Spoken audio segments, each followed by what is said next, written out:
오늘의 말씀 욥기 14장 1절부터 12절 말씀. 하나님 아버지, 목요일 아침 이 시간에도 주님의 은혜를 감함으로 주님 앞에 나갑니다. 이 시간에도 우리 모두에게 말씀을 통해 하나님의 음성을 들려주옵소서. 예수님의 이름으로 기도합나이다. 아멘. 할렐루야. 성경 성도 여러분, 오늘도 하나님의 은혜와 평강이 가득한 하루가 되시길 축복합니다. 오늘 우리에게 주시는 하나님의 말씀은 욥기 14장 1절에서 12절 말씀입니다. 욥은 자신의 개인적인 탄식을 넘어서 보편적 인간의 실존 문제를 다루고 있습니다. 14장은 친구들에게 하는 말이라기보다는 하나님을 향한 발언입니다. 욥은 하나님께 근심 속에서 살아가야만 하는 인간의 짧은 운명과 실존에 대해 말하고 있습니다. 1절, 여인에게서 태어난 사람은 생애가 짧고 걱정이 가득하며 인간은 그 짧은 생애도 즐거워하지 못하고 걱정이 가득한 채로 살아간다는 것입니다.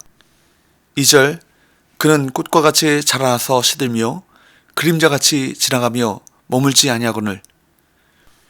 욥은 이러한 인간의 생애를 꽃이 빨리 지는 것과 그림자가 한 곳에 머무르지 않고 순식간에 사라진 것에 비유하고 있습니다. 인간의 생애가 이렇게 짧은 것이라면 최소한 아름다운 것으로 가득 차 있어야 하지 않을까요? 하지만 아쉽게도 사람은 짧은 인생을 살면서도 고뇌와 고민으로 가득 찬 인생을 살아가는 것이 인간의 현실입니다. 3절, 이와 같은 자를 주께서 눈여겨보시나이까? 나를 주 앞으로 이끌어서 재판하시나이까? 욥은 인간의 삶이 이렇게 무의미하며 공함에도 불구하고 하나님께서 자신을 철저하고 엄격하게 감시하시고 조금이라도 잘못을 발견하시면 기다렸다는 듯이 재판적으로 소환하신다고 탄식합니다. 이렇게 두렵고 공포스러운 하나님 앞에서 누가 당당할 수 있겠습니까? 욥의 항변은 단순히 심한 재앙을 당한 사람만의 것이 아니라 어쩌면 모든 사람의 마음에서 우러나오는 탄식일 수 있습니다. 인생은 기쁨만 누리기에도 너무나도 짧은데 걱정과 고통의 시간이 기쁨과 행복의 시간보다 더 길게 느껴집니다. 사실 인생의 짧음을 인식하는 것이야말로 지혜의 시작이라고 할 수 있는데 욥은 고통 가운데서 이를 더욱 깊이 느끼고 있습니다. 욥은 4절에서 근본적인 인간의 한계를 말하고 있습니다. 4절, 누가 깨끗한 것을 더러운 것 가운데에서 낼 수 있으리이까? 하나도 없나이다. 근본적으로 인간은 하나님께서 원하시는 깨끗한 것을 만들어낼 방법이 없습니다. 그렇다면 욥은 자신의 죄를 인정하는 것일까요? 그렇지 않습니다. 여인에게서 난 모든 사람은 연약하기 때문에 당연히 부족할 수 있습니다. 욥이 볼 때 이것은 모든 인간의 보편적인 실존입니다. 인간의 보편적인 실존에 대해 인정하는 것을 곧 욥 자신의 죄를 인정하는 것으로 섣불리 판단해서는 안 됩니다. 욥은 여전히 자신의 무죄함을 확신하고 있습니다. 여기서 욥이 말하고자 하는 것은 모든 사람이 짧고 덧없는 인생을 살아가기 때문에 감시와 통제가 아니라 하나님의 돌보심과 하나님의 위로가 절대적으로 필요하다는 사실입니다. 하지만 욥이 볼 때 하나님께서는 매정하게도 욥에게 그렇게 하지 않으십니다. 5절, 그의 날을 정하셨고 그의 달수도 주께 있으므로 그의 규례를 정하여 넘어가지 못하게 하셨사온즉. 인간은 곧 시들어버린 꽃이나 잠시 있다가 사라지는 그림자와 같이 짧은 인생을 살아갑니다. 이것은 하나님이 정하신 것이죠. 그렇다면 하나님은 짧고 덧없는 사람의 실존에 대해서 너무나도 잘 알고 계실 것입니다. 그럼에도 하나님께서는 왜 이렇게 덧없고 허망한 삶에 고난까지 주실까요? 6절, 그에게서 눈을 돌이켜 그가 품꾼같이 그의 날을 마칠 때까지 그를 홀로 있게 하옵소서. 욥은 짧고 고된 인생을 품꾼의 삶에 비유합니다.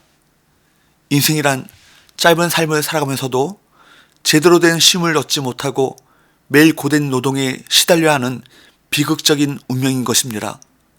그렇기에 욥은 하나님께 품꾼 같은 삶을 살아가야 하는 삶을 긍휼하게 여기셔서 그 인생을 마치는 마지막까지 홀로 있게 해달라고 호소하고 있는 것입니다.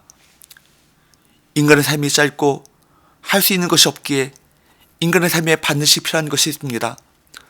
그것은 바로 하나님의 긍휼입니다. 사람은 그 누구도 하나님의 정해주신 연수를 넘어설 수 없습니다. 그런데 하나님께서 긍휼히 여겨주시지 않으시고 행위에 따라 심판하신다면 그나마 정해진 연수도 채울 수 없게 됩니다. 여기 홀로 있게 하옵소서 라는 간구는 죄에 대해 엄하게 심판하지 말고 긍휼을 베풀어 달라는 것입니다. 심판의 손을 거두어 달라는 것입니다. 연약한 인간이 살 수 있는 유일한 길은 하나님의 긍휼뿐입니다. 욥은 이번에는 사람의 운명을 나무와 비교함으로써 인생의 짧음과 험함을 부각시킵니다.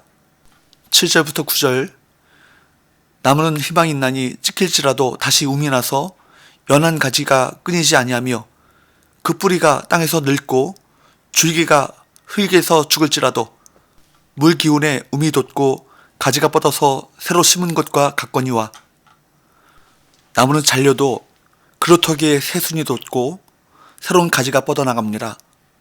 뿌리가 마르고 죽은 것 같아도 물 기운에 움이 돋고 가지가 자라납니다. 그렇게 물을 공급받는 나무는 죽음 같은 시간이 지나도 다시 생명을 얻지만 인간은 호흡이 멈추는 순간 삶과 소망이 끝난다고 한탄하고 있습니다. 생명이 끝나는 순간 인간에게는 어떤 소망도 없다는 것입니다. 그러므로 하나님이 생명을 붙잡아 주셔야 한다는 암시가 담겨 있습니다. 그러지 않으시면 인생은 한순간에 끝나버리고 나무보다 못한 존재가 되어버립니다. 10절 장정이라도 죽으면 소멸되나니 인생이 숨을 거두면 그가 어디 있느냐. 나무에게는 희망이 있지만 사람은 나무와 같지 않습니다. 사람은 한번 죽으면 다시 살아날 수 없습니다. 아무리 젊고 튼튼한 장정이라도 숨을 거두면 다시는 돌아올 수 없는 죽음의 세계로 내려가야 합니다. 죽음의 세계는 죽은 자들을 다시는 산 자들의 세계로 토해내지 않습니다. 그렇기에 죽은 자들은 다시 살아올 것이라는 희망을 가질 수 없는 것이죠. 11절 물이 바다에서 줄어들고 강물이 잦아서 마름같이 바다나 강에서 물이 사라진다면 그것은 더 이상 바다나 강이 아닐 것입니다. 욥은 호흡이 끊어져 쓰러지는 순간 모든 것이 끝난다고 생각했습니다. 그래서 욥은 12절에서 이렇게 말합니다. 12절 사람이 누우면 다시 일어나지 못하고 하늘이 없어지기까지 눈을 뜨지 못하며 잠을 깨지 못하느니라. 사람이 죽으면 하늘이 없어질 때까지 즉 영원히 다시 깨어나지 못할 것이라고 말합니다. 하나님의 긍휼을 입지 못하고 소멸된 인간의 운명을 적나라하게 보여주고 있는 것이죠. 소망 없이 죽은 인생은 영원히 죽음 가운데 있게 됩니다. 그렇기 때문에 연약한 인생이 그렇게 되기 전에 긍휼의 은혜를 베풀어 달라는 호소인 것입니다. 역사에는 수많은 왕과 영웅과 위인들이 등장했지만 모두 덧없는 인생을 살다가 사라졌습니다. 욥의 부르심은 인생의 헛됨을 기억하게 하고 이 짧은 인생을 어떻게 살아가야 하는가 이것을 생각하게 합니다. 정말 영원한 것이 아니라 영원하지 않은 것에 우선순위를 두는 것이야말로 이 짧은 인생을 망치는 지름길인 것입니다. 오직 하나님만이 인생을 영원히 가치 있게 만들어 주십니다. 또한 한번 죽음으로 끝나버리는 이 땅의 삶 가운데 우리에게 항상 절실하게 필요한 것은 하나님의 긍휼입니다. 욥은 고통과 절망이라는 이중고 안에 있었습니다. 게다가 하나님의 긍휼도 입지 못해 아무런 소망도 없는 것처럼 보이는 상태에 놓여 있었습니다. 그래서 하나님의 긍휼을 호소했던 것입니다. 연약한 인생이 사라지기 전에 하나님의 긍휼의 은혜를 입기를 원했던 것이죠. 여러분, 오늘도 내일도 우리 삶 속에서 하나님의 긍휼만이 절망할 수밖에 없는 인간에게 소망의 빛이 되는 것입니다. 오늘 하루도 그 긍휼의 은혜를 구하시는 저와 여러분 되시기를 축복합니다. 기도합시다. 하나님 아버지, 오늘 말씀을 통해 우리 인생의 짧고 덧없음을 다시 한번 묵상하게 하시니 감사합니다.